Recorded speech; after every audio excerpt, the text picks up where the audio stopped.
All right, guys, welcome back to the High Side Podcast. I'm Donnie Kight. This is my buddy Josh Adams. We're gonna jump straight into this. We have now access to create our own little in-season bracket or in-season tournament challenge there. Try to win ourselves $1 million. Have you already gone and created yours, Josh? I did. I think I came away with somebody that I feel pretty confident can win it. Pretty lower seeded guy, but it wouldn't be a surprise if he does. We'll get to our picks at the end. Well, I want to kind of run through the matchups here. See if we can discuss our picks. So for round one, it's not telling me the damn track. Where's the track at? It doesn't tell me the track. Why doesn't it tell me the track? Round one will be Echo Park Speedway. Okay. So I guess I'll start up at the bottom of this list here. Well, I mean, for matchup number 16, it's Chris Buescher and Todd Gilliland. Yep. Man, I feel like it's that one's a pretty easy pick there. I mean, we know how good these RFK cars are at Echo Park, you know.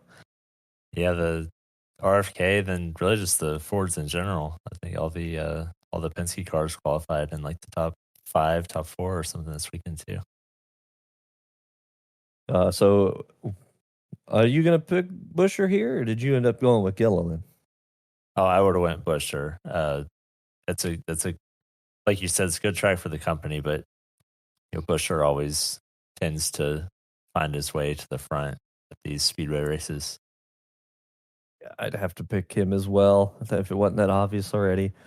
Let's go to matchup number 15. It's a Zane Smith versus an Austin Cindric. What have you got there? I picked Cindric. It's the obvious pick, driving a Penske car, but I feel like there's I say obvious, but there's really no obvious pick at Echo Park Speedway. But I would go with Cindric. Yeah, that's who I also picked. Matchup 14, we got Ty Gibbs versus Justin Haley. I mean, I don't know that Ty Gibbs has been like really making a whole lot of noise necessarily being in the Gibbs cars in comparison to like Briscoe and his other corresponding teammates. But up against Justin Haley, I feel like, at least for me, it's also another no-brainer to pick Gibbs. What's your opinion? Yeah, I think I'm not looking at my final version, but I think when I filled it out, I actually did pick Justin Haley just because that seems like so far out of the ones that we've talked about, like really kind of the first toss-up because, like you said, Gibbs hasn't been as good as maybe we thought he should be by now, but I feel like he's getting better. But Justin Haley's always one of those guys that he's not running very good either. But coming to a speedway track, it should be one that he can make some noise. All right, that's our first little separation there. So you got Haley, I got Gibbs. Now that's going to push us up to matchup number 13 with McDowell and Allmendinger. And I think here as well, I leaned more toward McDowell just because how strong he is. Anytime we go to, tracks like this, you always tend to see that name somewhere up top of the leaderboard. Yeah, well, we'll be different again because I had AJ Allmendinger going actually pretty far in this thing. Oh, really? No kidding. Yeah. Well, I guess if he makes it through Atlanta and gets it through these road courses, yeah. But even McDowell, if McDowell makes it through it, he's going to go far too. You know what I mean? Yeah, they're both really good road racers. So anything can really happen with this challenge, and we'll get into the tracks that are coming up a little bit later. But the biggest variation of tracks is within the next 9 weeks, which is pretty cool. Yeah, and it's going to be pretty lopsided, I think, by the end of this thing. It'll be interesting to see how far anybody comes through this with the accurate picks. But matchup 12, I think this one is probably kind of easy to pick. Well, no, actually, I don't think it was. I think I actually kind of struggled with this one. Matchup number 12, Kyle Larson and Tyler Reddick. Obviously, when you come to a plate track, it's it's going to be a crapshoot regardless. But I really feel like I don't see Larson like dominating plate tracks, and Reddick, he's been kind of quiet this year in comparison to what we've seen him do previously in the next gen car. Yeah, I think Larson's. Yeah, I feel like he has like one career finish at a super speedway track. So I really feel like this is one that you could just put a blindfold on and throw a dart and you'd probably get it right. I don't remember who I picked, but I think I went with Tyler Reddick. Yeah, I ended up picking Larson, but this one was actually kind of a toss up for me. I really didn't know who to go with here, especially it being Atlanta. I mean, anywhere else, if you asked me to pick, well, no, not necessarily, because Reddick's pretty good at the road courses. He is, and then I mean Um, Larson's one of them guys too that he's been a little bit uncharacteristically off pace the last few weeks. So I mean, I don't know if that you would call it concerning, but Tyler Reddick kind of has too. So that's a really interesting matchup. yeah. I think this one is probably pretty easy for you. Matchup number 11, we had Hocevar versus Blaney. Come on, a Penske Ford had a restrictor plate. Well, I call it a restrictor plate, but what tapered spacer races now? I'm going to call them plate tracks, but I obviously picked Blaney in this. I imagine you did the same. Yeah, I did as well. You know, he's starting P3. Like I said, all three of the Penske cars are starting in the top 4 or 5. You know, we've seen them run up front every time they've gone to this new version of Atlanta. But, you know, Hocevar's the guy, he's either going to cause the big crash or he's going to be there at the end. So I wouldn't be surprised if he beats Blaney. But I wouldn't, I'm obviously picking Ryan to win that one. But with Hocevar, he's either going to finish the race and bring home the steering wheel or he's going to tear up a bunch of cars. Yeah, our Hocevar can be quite a loose cannon out there on the track, but that'll put us up to our matchup number 10 with Byron and Priest. I feel like this one for me was kind of a toss up as well because Byron is arguably, if I'm thinking of the right driver, I mean, he's like one of the best plate racers in the Chevy camp right now, is he not?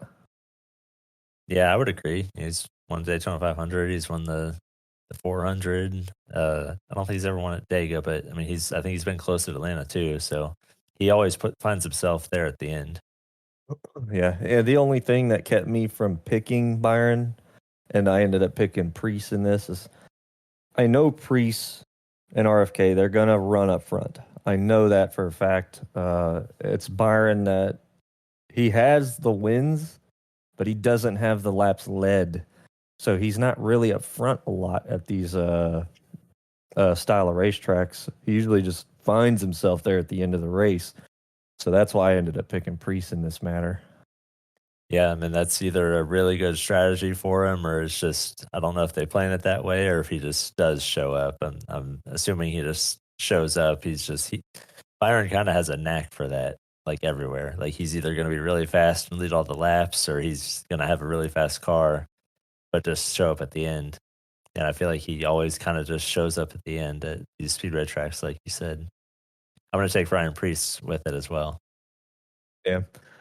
All right. Matchup number 9, Chase Briscoe and Noah Gragson. We're going to be talking about Briscoe here pretty soon, but I mean, him versus Noah Gragson, as soon as I saw those two names together, I thought I immediately went with Briscoe. I don't think I even thought about it too much. I don't really see a lot of Noah Gragson.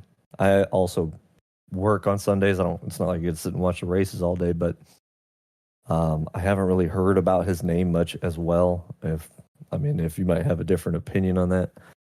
No, I think you're just right. Noah made a little bit of noise right in the beginning of the season. And I don't know that it's really any surprise that he's, not running particularly great right now, but he hasn't. I don't think they've really even had a chance to even mention his name in any of these past broadcasts. So I would definitely go with Briscoe as well. He's got the momentum off of a win, so wouldn't be surprised to maybe see him start clicking off a few of them. Like I don't know if this week would be it, but he could probably make it happen. Yeah, we'll start to see some momentum out of that guy. Matchup 8, Briscoe's teammate Christopher Bell up against Ricky Stenhouse Jr. Granted, it's this style of track at Echo Park, but I still went with Bell because Bell usually pretty good at this style of track as well, and he tends to show up at the end of these things. And I nothing against Ricky as well because he's pretty good here. But I just feel like Bell's going to have the edge over him when it comes to this. Yeah, I could see it. I'm going to go with Ricky though, because Ricky knows that if he's going to make the playoffs, it's either going to be Atlanta or Daytona. So this is his first opportunity since the last Talladega race, really, and he has to get a win. So I'll go with Stenhouse and say he gets the win this weekend. Yeah, as long as he stays away from Jose Savara, should be fine. It's kind of the same description I would have. Stenhouse needing to win. He's either going to win the race or he might wreck a bunch of cars. So we'll see. Matchup 7, Eric Jones and Ross Chastain. Obviously, Ross has that win in the 600. Other than that, he's been kind of showing up here lately, but I know he's had kind of a weak stint throughout the season. Eric Jones in Legacy Motor Club, they've actually been surprisingly quick. So this one was kind of hard for me to pick from as well. I really didn't have like a set in stone decision here. I think I just went with Ross Chastain just because of the recent momentum that they've had. But other than that, it's really a toss-up. Yeah, I'd go with Chastain as well. Trackhouse as a whole didn't qualify very good today, but they posted on their social media that they brought downforce. So they're all going to start like 30-second on back or something. And we saw the last time Ross Chastain started in the back, he won the race. So I wouldn't be surprised if he does it again. Yeah. Definitely would not. Matchup number 6, we have Elliott and Dillon. Austin Dillon and Chase Elliott. I feel like, I don't know, Chase Elliott, I think he won here recently, or a couple years ago, up against, I forgot, the guy in the 7 car. I forget his name. It's the race that he stuffed LaJoy into the fence to. Yeah, Corey LaJoy, yeah. Yeah, the first time they went to the new track. So, I mean, funny. I think his most recent win at Atlanta was making somebody go off his front bumper, and Dylan's most recent victory that he's had in the Cup Series was somebody going off of his front bumper. So, a good pairing here. I think I'll go with Elliott just for the sake of trying to be smart and win $1 million, because I don't know that Austin Dillon's going to really show up here, but I could be wrong. Yeah, it's hard to say if Austin Dillon would or not, but I would agree. I went Chase Elliott as well. So here's matchup number 5. That one's pretty interesting. Nemechek versus Barry. I think I just went with Barry because he's a Ford. But I really didn't have like a set decision between these two either. Yeah, I would agree with that. I don't remember who I picked when I did this, but I would agree. Any Ford driver up against a different manufacturer, and it definitely wouldn't surprise me if Josh Berry comes out on top in that one.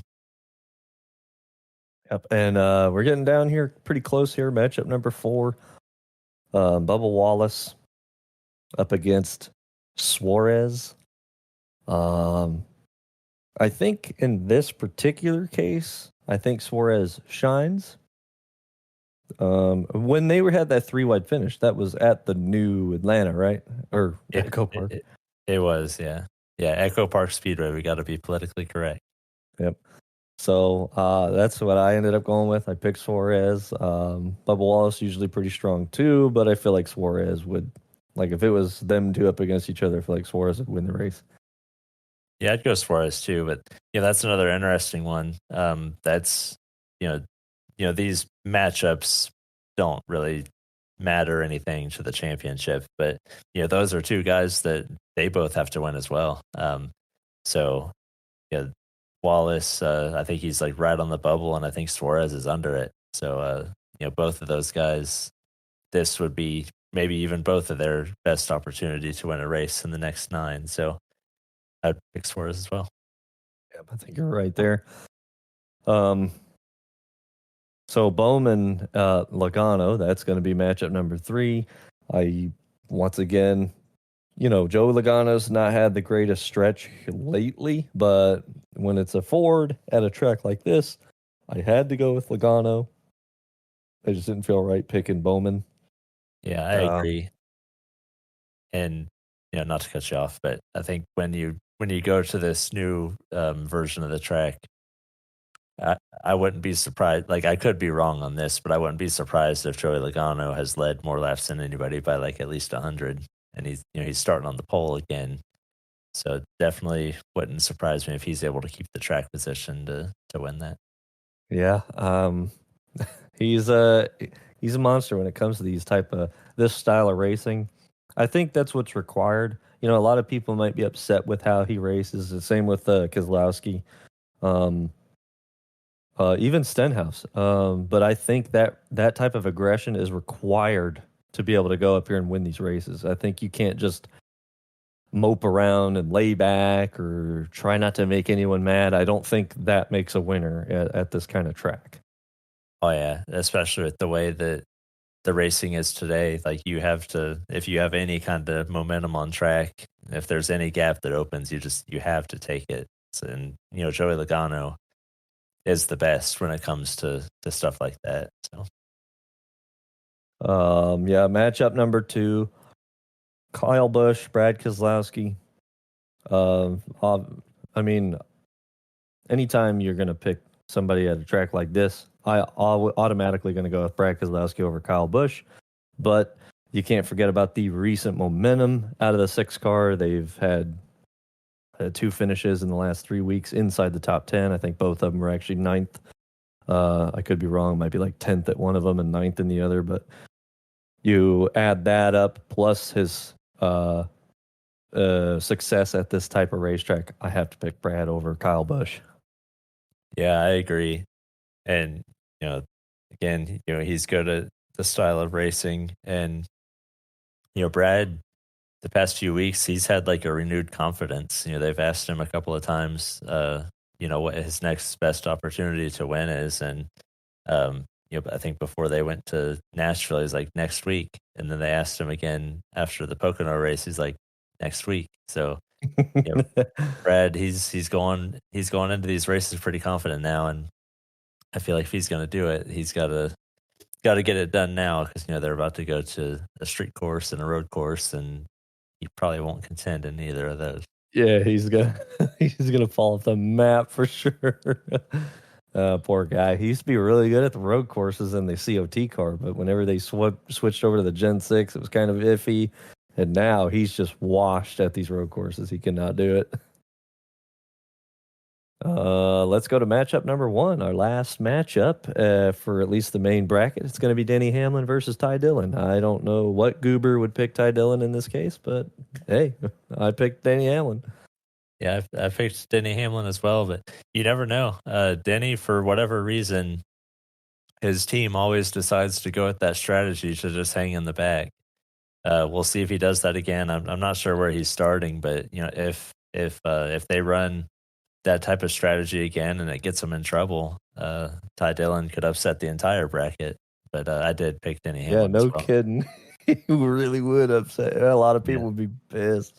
Imagine the lowest seed tears up the bracket in the very first race.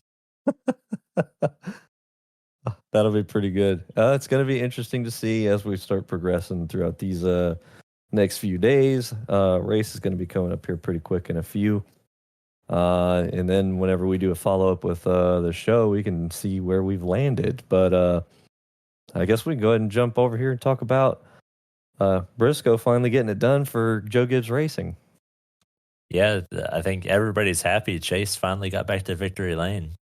Yeah, it's a long time coming. You know, Chase moved from the 9 car into the 19. You know, like Christopher Bell said. So it's been a good time for Chase fans. I'm sure they're real ecstatic right now. Oh yeah, very popular win.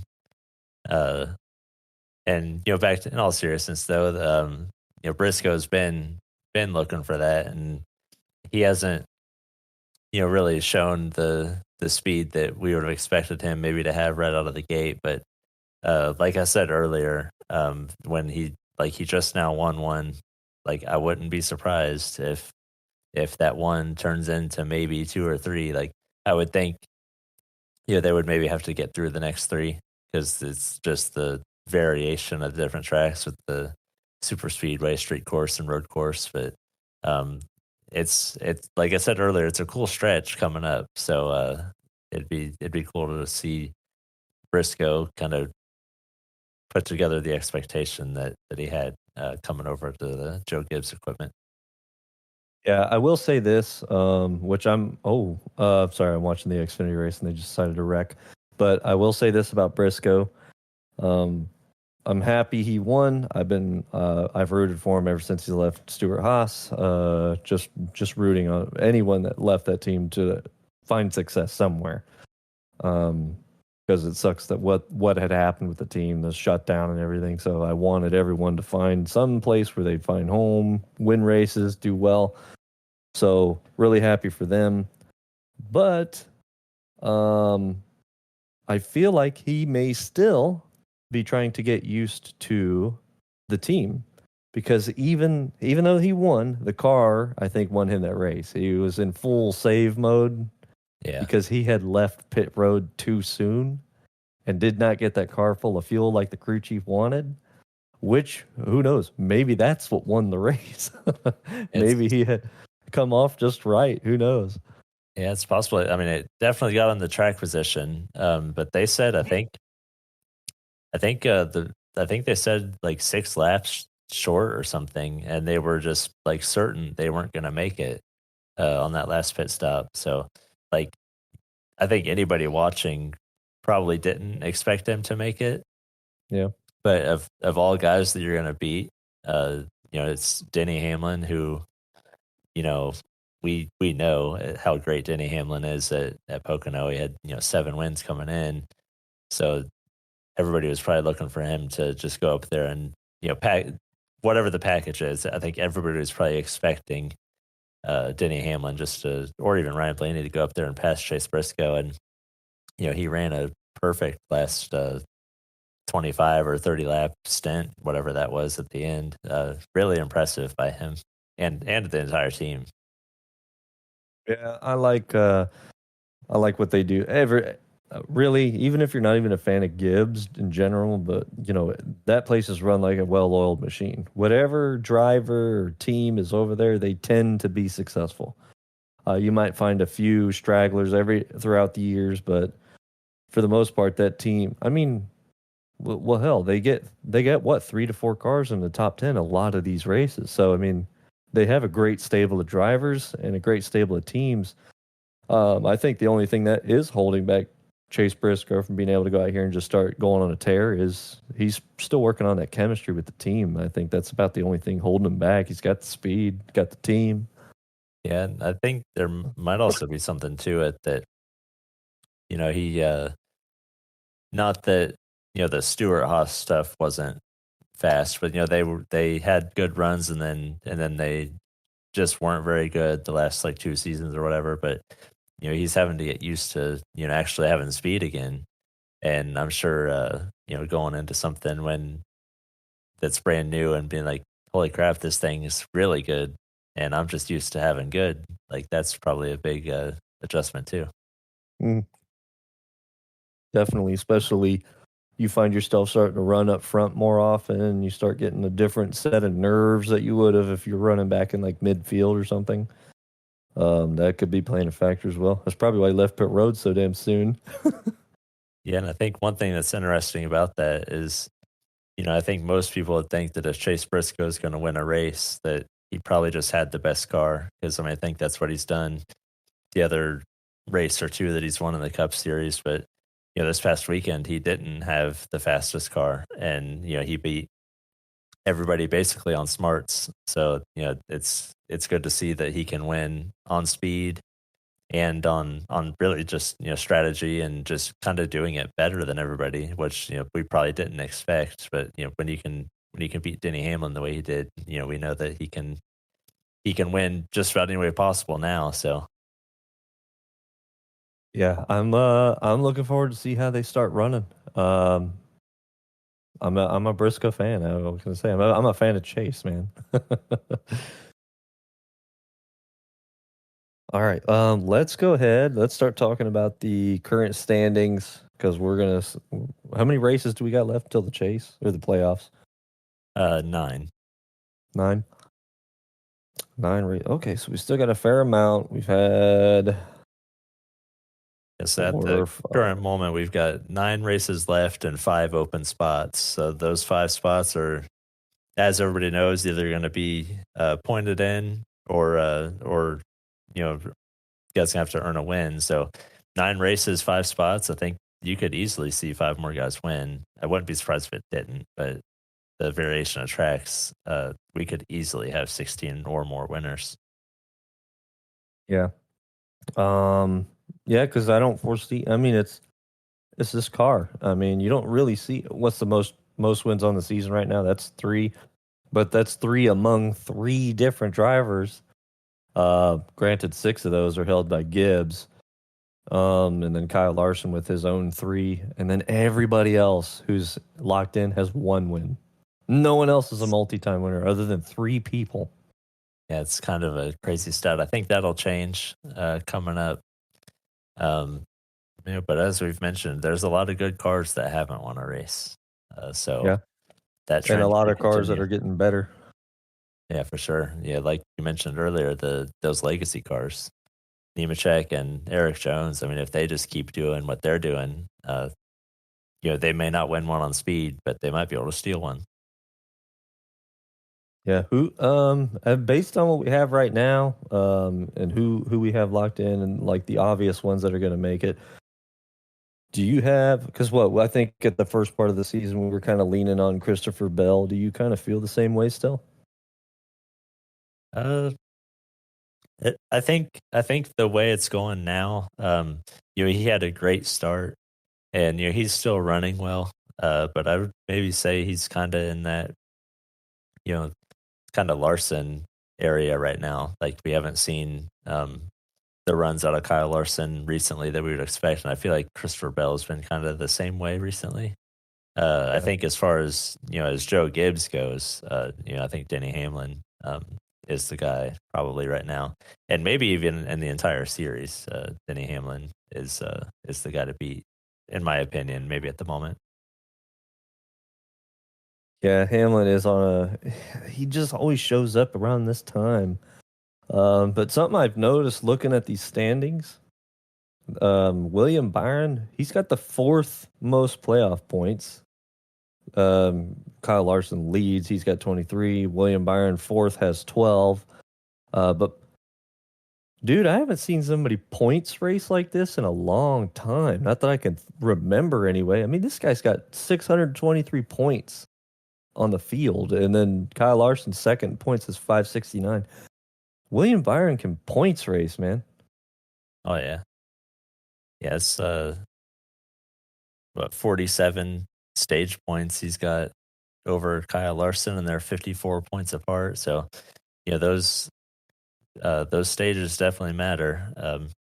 Especially for those guys that think they might be pointing their way into the 16 if they can't get a win. Yeah. Oh man, I don't really know. I think it is going to come down to those 3: Larson, Hamlin, and Bell. I think those 3 definitely make it into the final 4. I don't know who the 4th would be, who I would pick anyway. Just because these guys, I think that's what it takes to win in this current format anyway. I think everyone knows it by now. Like, you just have to be able to win. If you can win in a short stint, and the fact that those 3 guys have multiple victories on the season so far, I feel like they're they're kind of no-brainer picks to have in your final four, but I don't know. It could. I mean, these things change in the matter of minutes, so I don't really know. Yeah, for sure. Like I think there's maybe another crop of maybe three guys that um that you could think about, outside of maybe just those top three or four in points. Like one, I would say, Ryan Blaney, I think would be an obvious pick at a lot of different places, just because he's had winning speed at a lot of different races, but they've also been very consistent in having inconsistencies, with the 5 DNFs. So, you can't have that. And he can have that in this run to the playoffs, because he got the win. But once you get into that final 10, uh, that's not going to win you a championship. Yeah, well, hopefully they got all the DNFs out of the way.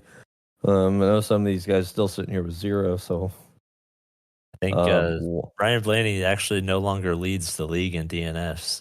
Bubba Wallace just took that. He's got yep, Bubba 6, and Wallace Blaney got has 5. 6. Yeah. That is a stat. And then Brad Keselowski's got 5. Ouch. Yeah, it's not a stat you want to have, but when you've got 5 DNFs and you're still able to sit 6th place in total points, like that's very good. Back to that, stage point racing, those 5 DNFs could easily have you outside the top 16, even if you had a win. And Ryan Blaney's been able to earn 148 points just in stages. So, some of his DNFs have given him basically mid pack to top 20 finishes when he's finished 34th, 35th in races. Yeah. Oh, it's gonna be interesting once you start getting in here. Do you have any outliers, like somebody who's kind of pointing outside right now that you wouldn't expect, but do you feel like that they would like crawl their way into the top 16 and make the chase? Playoffs? Yeah, I think Stupid I, name I, for I freaking really think format. I don't know that anybody like really outside of it is gonna really point their way in at this point. Josh Berry's like right on the cut line, but he's got to win. Um, Eric Jones has been running better, so I mean, he may be able to point his way in. Hocevar even. You know, Hocevar's got the most points outside of the top 16 through stages. So, if he can keep doing that, he might be able to outpoint somebody. But I think maybe even him back in 20th might still have to win. But I think Hocevar would probably be everybody's pick outside the top 16 to if he can't win, maybe be able to earn enough points to get in there just on points alone. Yeah, he's got a good amount of stage points too. It looks like he's got the most stage points of anyone outside of the top 16, sitting there with 85. Yeah, kind of by a wide margin too. Yeah, Allmendinger's got 51, but yeah, that's a lot of 34 points is almost an entire race. yeah, he's done a pretty good job with the stages. He's been up there, and he's going to be up there at Atlanta. Yeah, and he's been able to prove that he can be up there just about any racetrack really, and we don't really know um, about the 2 road courses and the street course, but there's enough of a variation and tracks that if he runs just well and those road course races, that he can definitely put together some good points and everything else. Yeah, I don't know who I'd pick. Outside, I'd probably land on a host of our 2 out of that are Eric Jones, just because the recent momentum Jones has seen. But yeah, it'd be kind of hard for me to pick. I guess I'll go with Hocevar. Long shot, but if he's scoring points like that, that'd be the shot to go with right there.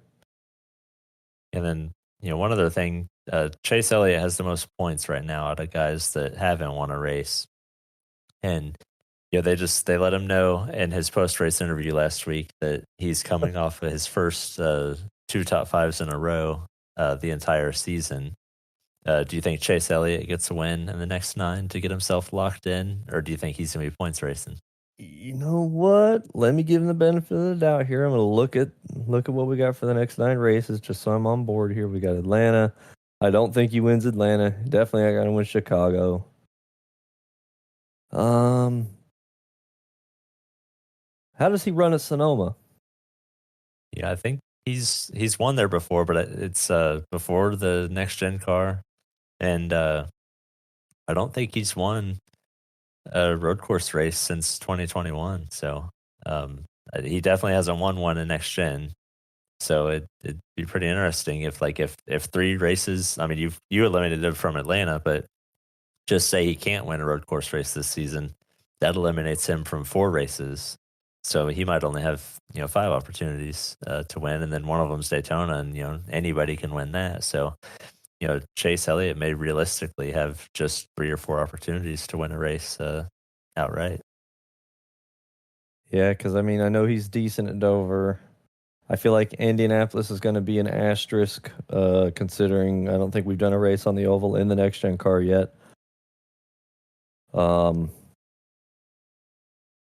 Yeah, this is you know what? I'm gonna say his best shot is probably Indianapolis, just because of the asterisk there. Yeah, it may be. Yeah, I can't remember how he ran at Iowa, but I would probably say Richmond. But the uh, Gibbs cars usually run pretty well there. We know that Ty Dillon got into desperation, not Ty, Austin Dillon got into desperation mode there last season. So with that being the second to last race, if Chase is winning and somebody else outside the playoffs is second, we know that's going to be a desperation race again. So anything really can happen at Richmond as well. Yeah. Well, I got a little tip or little fact for you and a question for you. RFK, they've had all 3 cars inside the top 10 in the last 2 out of the last 3 races, which would be Michigan and Pocono. I feel like one of them, if not 2 of them, is close to grabbing a win for RFK. Do you think either of those boys get it done before we go into the chase? I think they will. And, it may only be one of them. But I think Dale Earnhardt Jr. and Steve Letarte touched on it during the Pocono broadcast. Like, this is the time in the season where, Chris Buescher has usually shown up and, gotten his win or 2. We saw him a couple of years ago end up with 2 wins, like right at the end of the regular season. So it wouldn't surprise me if Buescher got it done for sure. Kozlowski's been close, but I think Chris Buescher would be my pick out of that stable to win. And we know he can get it done. And I mentioned to you before we went on air that this was kind of the Tony Stewart portion of the schedule. Tony would maybe not run as well in the spring, but when it came to the summer months, Tony would always go on a tear, and that's when he would win 3 or 4 races and set himself up for the chase or whatever it would have been. And in the season he was winning in. That kind of reminds me of the way Chris Buescher races too. I don't know how I could have forgotten, but I just remembered that we've done an oval race in the next gen car, and Brad almost won the damn thing. I forgot about that shit, dude. So if I know it's kind of like it's a little bit redundant. I just picked Chase Elliott's best shot at winning Indianapolis, but I think if RFK gets it done, it's Indy or Watkins Glen. I think those are the 2 races for me that they would get it done, unless they do it here at like Atlanta, because that's a possibility too. But if I couldn't pick Atlanta, it's Indy or Watkins Glen. Oh yeah, and I would be disappointed in us if we didn't mention Chris Buescher running the Cinnamon Toast Crunch car this week. That's been very popular. I'm sure you've seen it, very popular on social media. And RFK, you would probably agree, RFK is probably the best social media creation team in the sport right now. They've done a really good job with the promotion and the content with Chris Buescher and Cinnamon Toast Crunch. They absolutely have, dude. It's like old school, like advertisement that you'd see on like TV.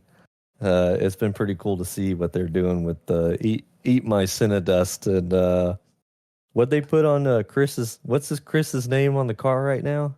Yeah, they put Cinnamon Toast Chris above the driver's door.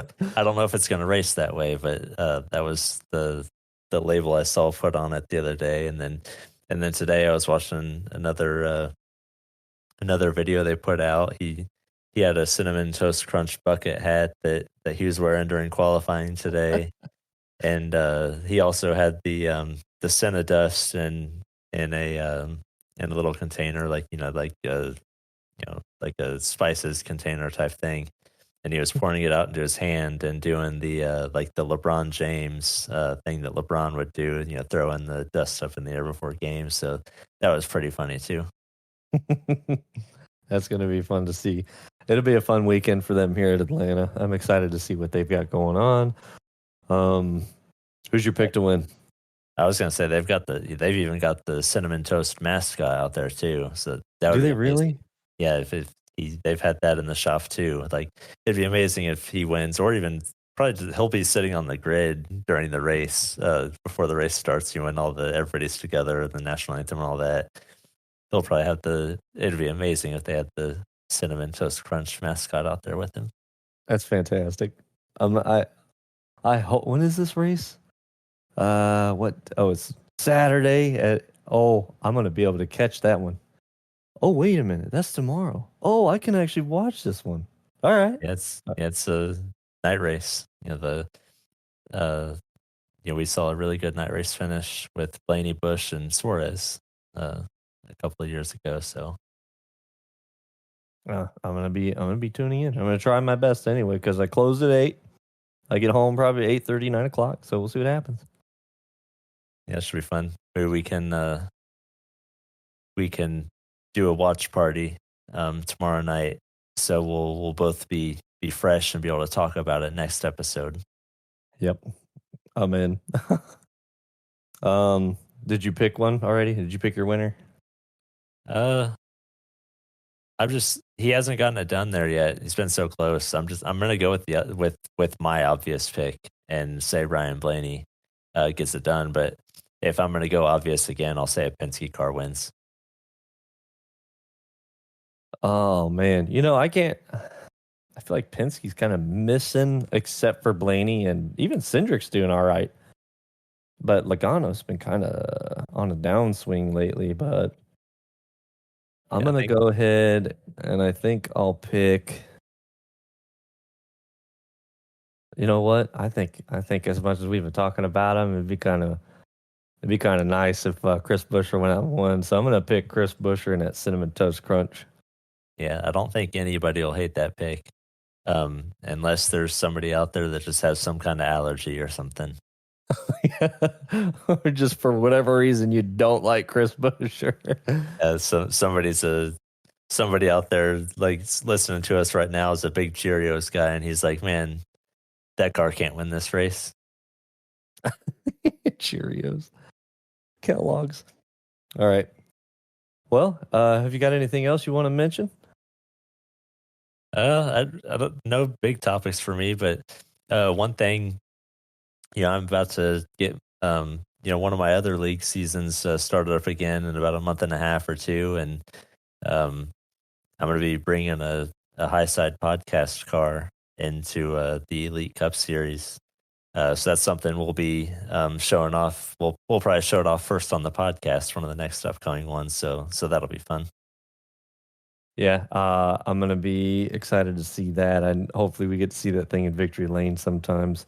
Maybe we can throw up some paint scheme pictures across the wall at some point here in the studio. See what get some high side cars up there. Yeah, I know. Obviously, we're gonna have a lot of new ones coming out with new seasons that both of us and Nick are involved in. So there will be a lot of new stuff coming out for paints. But one little tidbit: mine are going to be flame based. So I think it's gonna be like the first time ever that I'll be driving like cars with flames on them. In a league. So I've already seen a first copy of a truck, so I can't wait to see some red and blue and purple getting put together. So we'll show those first here on the podcast, and can't wait to see it. Yep, I'm looking forward to it. If you guys want to keep up with us, check out our social medias. We're going to have some links in the description for you. If you're interested in any of the leagues that we run in, just ask one of us. We'll definitely recommend some leagues for you. If you like the show, give us a good rating. Leave a comment if you're. Let us know what your bracket is too, because we're going to be following up on that here in the next episode that we record. Other than that, guys, thanks for listening, tuning in, or watching, whatever your method of taking in this entertainment was. We'll see you next time. Have a good one. Later.